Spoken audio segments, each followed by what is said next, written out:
রহমতুল্লাহি ওয়া বারাকাতুহু। ওয়া তু'ইজ্জু মান তাশা ওয়া তুযিল্লু মান তাশা ওয়া বিয়াদিকাল খায়র ইলা আখিরিল আয়াত। কোন ভূমিকা ছাড়াই দুটি কথা বলবো।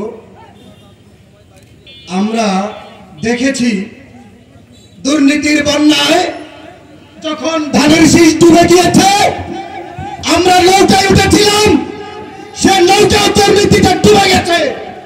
আমরা বিএনপি দেখেছি, আওয়ামী লীগ দেখেছি, এবারে ইসলামী আন্দোলনের বাংলাদেশ দেখতে চাই।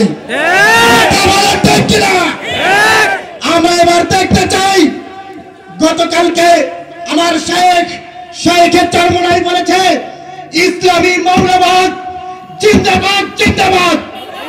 সবাই স্লোগান দেন, ইসলামী মৌলবাদ জিন্দাবাদ জিন্দাবাদ। বৈষম্য বিরোধী ছাত্র আন্দোলনের ভাইয়েরা আন্দোলন করে আমাদেরকে বাক স্বাধীনতা দিয়েছে।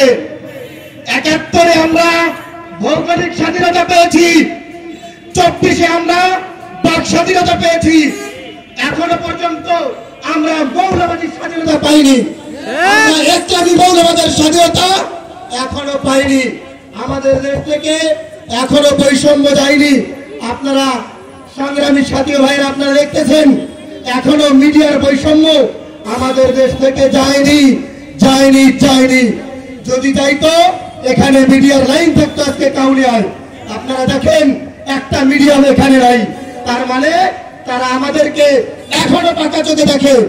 আমি সাংবাদিক ভাইদের উদ্দেশ্যে বলতে চাই, আপনারা হুঁশিয়ার হয়ে যান, আপনারা হুঁশিয়ার হয়ে যান। এখন আর বৈষম্য দেখানোর সময় নাই। যদি আপনারা এখনো বৈষম্যের দিকে তাকেন, এখনো বৈষম্যতা দেখান, তাহলে আগামী দিনেও আপনাদের সঙ্গে আমাদের দেখা হবে দেখা হবে দেখা হবে। ওয়া আলাইনা ইল্লাল্লাহ।